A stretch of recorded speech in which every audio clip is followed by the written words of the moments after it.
আমাদের নবী সাল্লাল্লাহু আলাইহি সাল্লাম দুনিয়াতে পরে এসেছে, কিন্তু এটা আমাদের বিশ্বাস, আমাদের বিলিফ, আমাদের ফেথ, আমাদের আকীদা এবং আমাদের দৃঢ়তার সাথে বিশ্বাস করি যে আমাদের নবী মুহাম্মদ আরবি সাল্লাল্লাহু আলাইহি সাল্লাম সমগ্র জাহানের সমগ্র সৃষ্টি করার পূর্বে আল্লাহ পাক আমাদের নবীকে দুনিয়ার বুকে পাঠিয়েছেন। পরে কিন্তু আগে আমাদের নবীকে বানিয়েছেন এবং নবী করেই পাঠিয়েছেন। यानी अल्लाह के नबी सल्लल्लाहु अलैहि वसल्लम दुनिया में तशरीफ जब लाए तो नबी होकर आए थे। ऐसा नहीं कि नबूवत बाद में मिली, बल्कि नबी बन के आए थे। ये और बात है कि नबूवत और वही और तबलीग का हुक्म ये 40 साल के बाद हुआ। তাহলে একদম সহজভাবে বুঝতে হবে যে আমাদের নবী নবী হয়ে এসেছিলেন, তবে ওনার নবুয়তের প্রচার 40 বছর পরে করেছেন। 40 বছর পরে নবুয়তের প্রচার করার নির্দেশ আল্লাহ পাক দিয়েছেন। এবার প্রশ্ন হলো যে নবী যদি 40 বছর পূর্বেও নবী ছিলেন তো প্রচার কেন করেন নাই? এটা হচ্ছে বোকামি এবং মূর্খামি।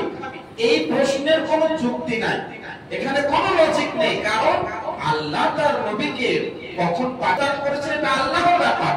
আল্লাহ পাক 40 বছর পরে নবীকে নবুয়ত প্রচারের নির্দেশ দিয়েছেন, তাই 40 বছর পরে উনি প্রচার করেছেন। 40 বছর পর্যন্ত উনি নবী ছিলেন, কিন্তু প্রচার করার নির্দেশ আল্লাহ তরফে পান নাই। এই সব বিষয়টা মানুষ বোঝে না। তারা বলে নবী যদি ছিলেন কেন প্রচার করলেন না? এগুলো বোকামি, কারণ আল্লাহ প্রচার করার নির্দেশ দেন নাই, তাই করেন নাই। এবার আমি কয়েকটি কোরআনের আয়াত পেশ করব। পবিত্র কোরআন শরীফ আল্লাহ পাক রব্বুল আলামিন ইরশাদ করেন, পবিত্র কোরআন সূরা আহজাব আয়াত নম্বর 7, আল্লাহ পাক রব্বুল আলামিন ইরশাদ করেন, ওয়া ইন আখাযনা মিনান নাবিয়্যিনা মিসাকাহুম ওয়া মিনকা ওয়া মিন নূহ ওয়া ইব্রাহিম ওয়া মূসা ওয়া ঈসা ইবনে মারইয়াম। আল্লাহ পাক রব্বুল আলামিন বলেন, হে নবী আপনি স্মরণ করুন যখন আমি অঙ্গীকার গ্রহণ করছিলাম হে নবী আপনার কাছ থেকে, নূহ আলাইহিস সালামের কাছ থেকে, ইব্রাহিম আলাইহিস সালামের কাছ থেকে, মুসা আলাইহিস সালামের কাছ থেকে এবং মারইয়াম রাদিয়াল্লাহু আনহার পুত্র হযরত ঈসা আলাইহির কাছ থেকে, ঈসা আলাইহিস সালামের কাছ থেকে। তাহলে 5টি নবীর এখানে বিশেষ করে আল্লাহ পাক বর্ণনা দিলেন। আমাদের নবী নূহ আলাইহিস সালাম, ইব্রাহিম আলাইহিস সালাম, মুসা আলাইহিস সালাম এবং ঈসা আলাইহিস সালাম। এখানে কি বললেন? अल्लाह पाक ने फरमाया, ए मेरे महबूब आप याद करें उस वक्त को कि जब अल्लाह ने आपसे और ये बाकी अंबिया किराम से अहद लिया था, যখন অঙ্গীকার গ্রহণ করেছিলাম। এই যে নবীগণের 5টি নাম নেওয়া হলো, আমাদের নবী বাদে যে নবী 4 জনের নাম নিলাম, এনাদের নামগুলো কোরআনে ওইভাবে এসেছে এনারা দুনিয়াতে যেভাবে এসেছে। যেমন প্রথমে নূহ আলাইহিস সালাম এসেছেন, তাই কোরআনে ওনার নাম প্রথমে। তারপরে ইব্রাহিম আলাইহিস সালাম এসেছেন, তাই তারপরে ওনার নাম। তারপরে মুসা আলাইহিস সালাম এসেছেন, তাই ওনার নাম তারপরে। তারপরে এসেছেন ঈসা আলাইহিস সালাম, তাই তার নাম শেষে। কিন্তু আমাদের নবী তো শেষে এসেছেন, কিন্তু নাম কোরআনে আগে। বলো সুবহানাল্লাহ। ये समझना होगा उन बेवकूफों को जो सवाल करते हैं, अरे भाई 5 नबियों का नाम कुरान में आया, हमारे नबी बाद में आए, लेकिन जब नाम अल्लाह ने लिया तो पहले हमारे नबी का नाम जिक्र फरमाया, बाद में 4 नबियों का। এখান থেকে বোঝা যাচ্ছে যে আল্লাহ পাক একটা ইশারা দিলেন বান্দাদেরকে যে নবী মুহাম্মদ সাল্লাল্লাহু আলাইহি সাল্লাম যদিও দুনিয়ায় পরে গিয়েছেন, কিন্তু ওনাকে আমি নবী আগে করেছি। এই হিকমতটা কোরআনের এই আয়াত দ্বারা কিন্তু স্পষ্ট। তাহলে এই কোরআনের আয়াত দ্বারা কি বোঝা গেল?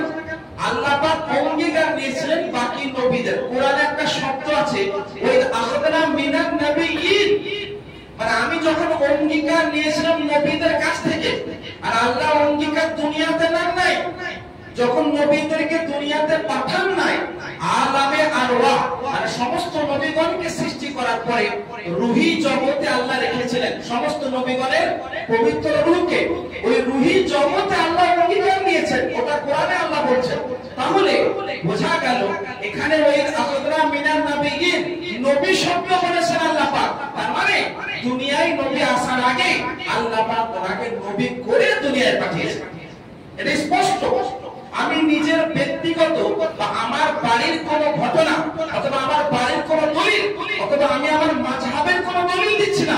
পবিত্র কোরআন সব মাযহাব মানে। পবিত্র কোরআনের মধ্যে আল্লাহ পাক রব্বুল আলামিন দলিল দিয়ে দিলেন যে আমাদের নবী অর্থাৎ মুহাম্মদ সাল্লাল্লাহু আলাইহি সাল্লাম দুনিয়ায় যদিও পড়ে গেছেন কিন্তু আগে আমি তাকে নবী করে দিয়েছি। আরেকটি বিষয়, এখানে 5 জন নবীর যে নাম দেওয়া হলো, 5 জনই কেন? এর হিকমত হলো ইনার হলেন অতি প্রিয় আল্লাহ। আর অনেক নবীগণের নাম প্রায় 25 জন নবীর নাম কোরআনে আছে। তবে এখানে আরেকটি বিষয় জানতে হবে, আল্লাহ পাক রব্বুল আলামিন এখানে হযরত ঈসা আলাইহিস সালামের নাম নিয়েছেন। কোরআনের আয়াত দ্বারা আমি প্রমাণ করছি ঈসা আলাইহিস সালামকে আল্লাহ পাক শৈশবকালে নবুয়ত দিয়ে দিয়েছেন। কেমন ভাবে? পবিত্র কোরআনের সূরা মারিয়াম আয়াত নম্বর 30 সবাই জানেন হযরত মারিয়াম রাদিয়াল্লাহু আনহার কাছ থেকে, ওনার পেট থেকে, মুবারক দেহ থেকে, মুবারক সেখান থেকে আমাদের সবার পরিচিত নবী হযরত ঈসা আলাইহিস সালাম যখন ভূমিষ্ঠ হলেন, ভূমিষ্ঠ হওয়ার পরে তিনার মা যখন নিজের এলাকায় এলেন, এলাকাবাসীরা যখন দেখছে যে মারিয়ামের বিবাহ হয়নি অথচ বাচ্চা কিভাবে হলো, তো মারিয়াম রাদিয়াল্লাহু আনহা ঈসা আলাইহিস সালামকে কোলে নিয়েছিলেন।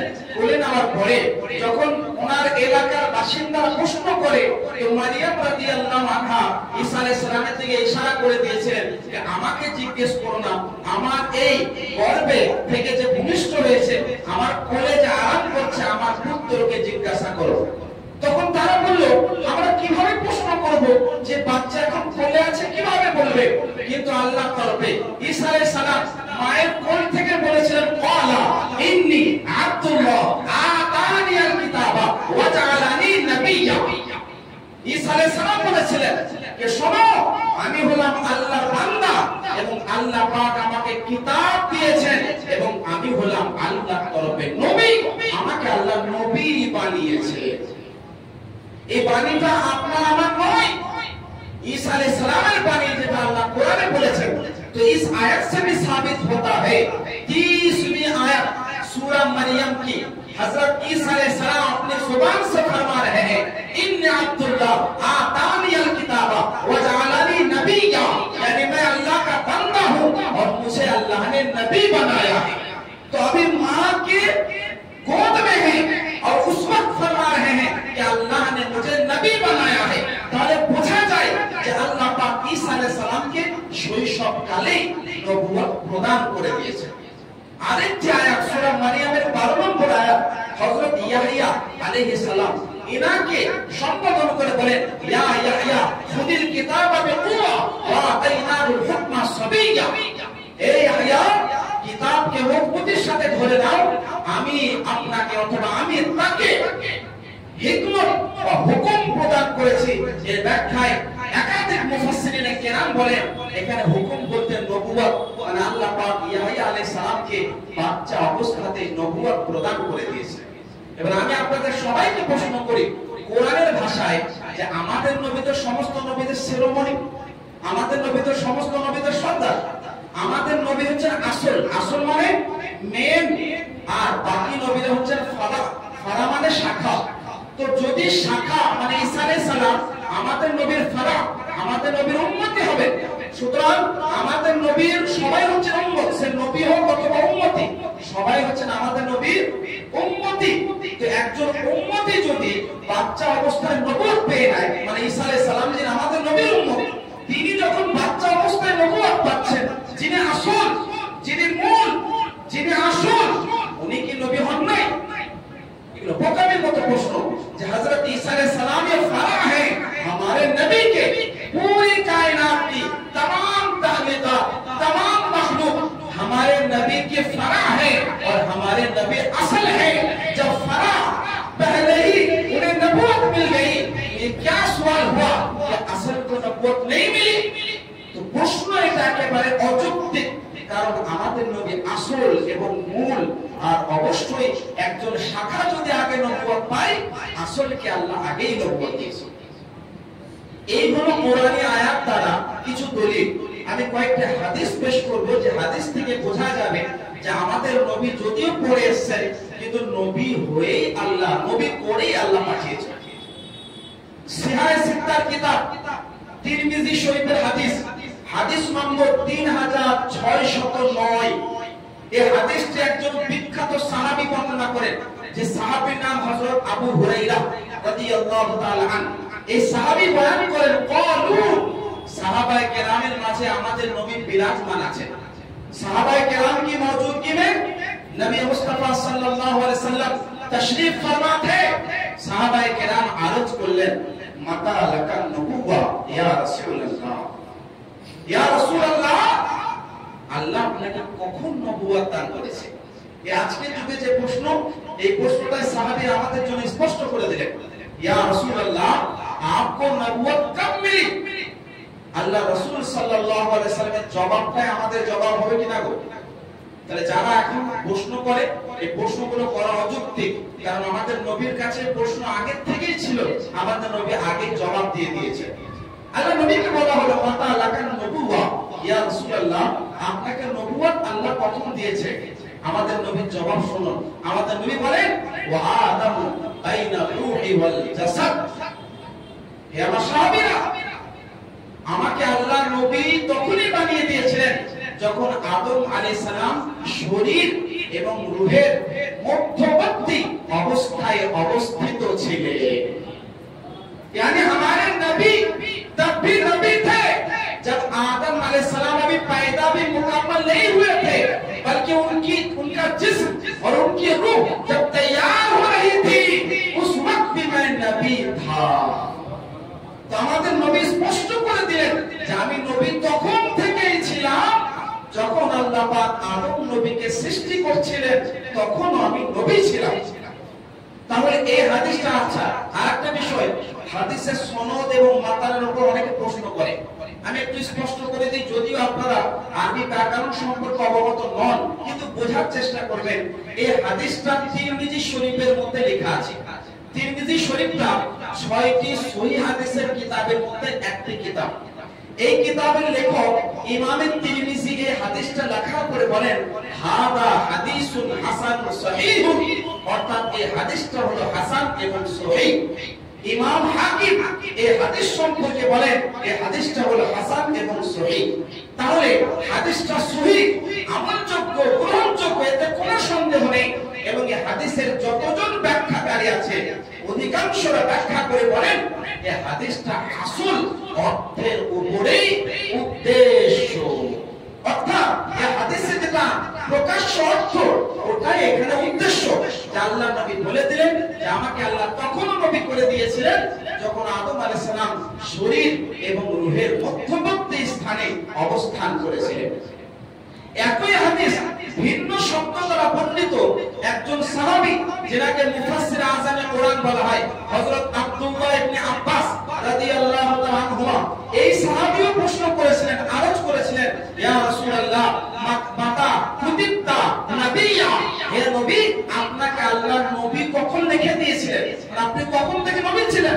আমাদের নবী বলেন, ওয়া আদামু বাইনা রূহি ওয়াল জাসাদি, আমি তখন নবী ছিলাম যখন আদম আলাইহিস সালাম শরীর এবং রূহের মধ্যবর্তী স্থানে অবস্থান করেছিলেন। একই হাদিস এইভাবে রয়েছে তাবকাতুল কুবরা নামক কিতাব। এই তাবকাতুল কুবরা খণ্ড নম্বর 1 পৃষ্ঠা নম্বর 118, এই হাদিসটাকে বর্ণনা করেছেন একজন বিখ্যাত সাহাবী। আল্লাহর নবীকে আরজ করা হলো, ইয়া রাসূলুল্লাহ, মাতা উস্তুমবিতা, ইয়া রাসূলুল্লাহ, আপনাকে নবী কখন বানানো হয়েছে? আমাদের নবী বলেন, ওয়া আদামু বাইনা রূহি ওয়াল জাসাদি হিনা উখিদা মিনাল মিসাক। এখানে আরো স্পষ্ট করে দিলেন, আল্লাহ নবী বলেন, আমাকে আল্লাহ নবী তখনই করে দিয়েছিলেন যখন আদম আলাইহিস সালাম শরীর এবং রূহের মাঝখানে ছিলেন এবং যখন আল্লাহ আমার কাছ থেকে অঙ্গীকার নিচ্ছিলেন। তাহলে কোরআনের ব্যাখ্যা হয়ে গেল যে কোরআনের আয়াত সূরা আহজাবের 7 নম্বর আয়াত, আল্লাহ বলেন আমি নবীদের কাছ থেকে অঙ্গীকার নিয়েছিলাম। আমাদের নবী বলেন, যখন আমার কাছ থেকে আল্লাহ অঙ্গীকার নিচ্ছিল আমি তখন নবী ছিলাম। তাহলে আমাদের নবীর কাছ থেকে অঙ্গীকার আল্লাহ তখন নিয়েছিলেন যখন নবী দুনিয়ায় আসেন নাই, মানে রূহি জগতে ছিলেন, তখন আল্লাহ অঙ্গীকার নিয়েছিলেন। আর আমাদের নবী বলেন, উখিদা মিনাল মিসাক, হিনা উখিদা মিনাল মিসাক, যখন আল্লাহ আমার কাছ থেকে অঙ্গীকার নিচ্ছিলেন আমাকে আল্লাহ তখন নবী বানিয়ে দিয়েছিলেন। इससे जाहिर दलील और क्या हो सकता लगती है कि कुरान की आयत की तफसीर भी हो गई कि अल्लाह ने जो फरमाया कि मैं नबियों से अहद लिया, हमारे नबी फरमा रहे हैं कि उस वक्त भी मुझे नबी बना दिया गया था जब अल्लाह मुझसे अहद लिया था। একবারে স্পষ্ট বলি। এরপরেও যদি কেউ প্রশ্ন করে যে আমাদের নবী নাকি 40 বছর পরে নবী হয়েছেন, আমাদের নবীকে নাকি 40 বছর পরে নবুয়ত দেওয়া হয়েছে, বুঝতে হবে তাদের হয় কোরআনে আয়াত সম্পর্কে অবগতি নেই, আর না হয় বোঝার পরেও মানুষকে বিভ্রান্ত করার একটা ষড়যন্ত্র। কোরআনে আয়াত ছাড়াও একাধিক আরো হাদিস রয়েছে যে হাদিসগুলো দ্বারা বিদ্যমান যে আমাদের নবী সাল্লাল্লাহু আলাইহি সাল্লামকে আল্লাহ পাক আগেই নবী পাঠিয়েছেন। আচ্ছা, আরো একটি হাদিসের মধ্যে রয়েছে যে হাদিসের মধ্যে আল্লাহ রাসূল সাল্লাল্লাহু আলাইহি সাল্লাম বলেন, কুনতু আউওয়ালান নাবিয়িনা ফিল খালকি ওয়া আখিরুহুম ফিল বাসি, অর্থাৎ আমি নবীগণের মধ্যে সর্বপ্রথম সৃষ্টির দিক থেকে আর দুনিয়ায় আসার দিক থেকে আমি সর্বশেষ। तो अल्लाह के नबी ने एक वाज़े फरमा दिया कि मैं पैदाइश के एतबार से यानी अल्लाह ने मुझे पहले पैदा किया और दुनिया में बाद में भेजा। और एक हदीस हजरत अब्दुल्लाह इब्न अब्बास রাদিয়াল্লাহু আনহুমা থেকে বর্ণিত, এই সাহাবী উনি বয়ান করেন আল্লাহ রাসূল সাল্লাল্লাহু আলাইহি সাল্লাম একদা বলেন, হে আমার সাহাবী শোনো, কুনতু নূরান বাইনা ইয়াদাইল্লাহি ক্বাবলা আন ইয়াখলুকা আদামা 40 সানা, অর্থাৎ আমি আল্লাহর নিকটে নূর হয়েছিলাম, নবী হয়েছিলাম। অপর হাদিস দ্বারা বোঝা যায় নূর হয়েছিলাম আদম নবীর সৃষ্টির 40 বছর আগে থেকে। तो अल्लाह के नबी ने इसे भी वाज़ेह फरमा दिया कि कब से मैं नबी था। এরপরে একাধিক মুফাসসিরিন, একাধিক সাহাবী, একাধিক মুহাদ্দিসিনের আকওয়াল আছে। জুমার দিনে আমি সংক্ষিপ্তভাবে আপনাদেরকে বোঝাই। দুইজন এমন বিখ্যাত ব্যক্তির নাম নিচ্ছি যে নামগুলো শোনার পরে বুঝতে পারবেন যে এনারা যতটা কোরআন আয়াত বা হাদিস বুঝেছেন আজকে যুগে ব্যক্তিরা বোঝে না। 360 হিজরিতে ওফাত, 360 হিজরিতে ওফাত, এখন 1445 হিজরি চলছে। 360 হিজরিতে ওফাত একজন যার নাম হচ্ছে হযরত আবু বকর আহমদ ইবনে সুবকি। এই ব্যক্তি ইনার 360 হিজরিতে ওফাত। ইনি বলেন যে আল্লাহ রাসূল সাল্লাল্লাহু তাআলা আলাইহি ওয়াসাল্লামকে আল্লাহ পাক তখন নবী বানিয়ে দিয়েছিলেন যখন আদম নবীকে আল্লাহ সৃষ্টি করেন নাই। আরো একজন ব্যক্তি যিনার ওফাত 756 হিজরি, ইমাম তাকিউদ্দিন সুবকি রাহমাতুল্লাহ আলাইহি, ইনিও বয়ান করেন যে আমাদের নবী মুহাম্মদ সাল্লাল্লাহু আলাইহি সাল্লামকে আল্লাহ পাক তখন নবী করে দিয়েছিলেন যখন আদম নবীকে আল্লাহ সৃষ্টি করেন নাই। এছাড়াও ইমাম জালালউদ্দিন সুয়ুতী রাহমাতুল্লাহ আলাইহি যিনি নবম শতাব্দীর মুজাদ্দিদ, ইনি ইনার কিতাব আল খাসাইসুল কুবরা নামক কিতাবের মধ্যে বয়ান করেন নবম শতাব্দী দশম শতাব্দীর মুজাদ্দিদ হযরত মুল্লা আলী কারি হানাফি রাহমাতুল্লাহ আলাইহি মিরকাতুল মাফাতির মধ্যে বয়ান করেন যে আমাদের নবী সাল্লাল্লাহু আলাইহি সাল্লামকে আল্লাহ পাক আগে থেকেই নবী করে দিয়েছিলেন, দুনিয়ায় পরবর্তীতে পাঠিয়েছেন। এছাড়াও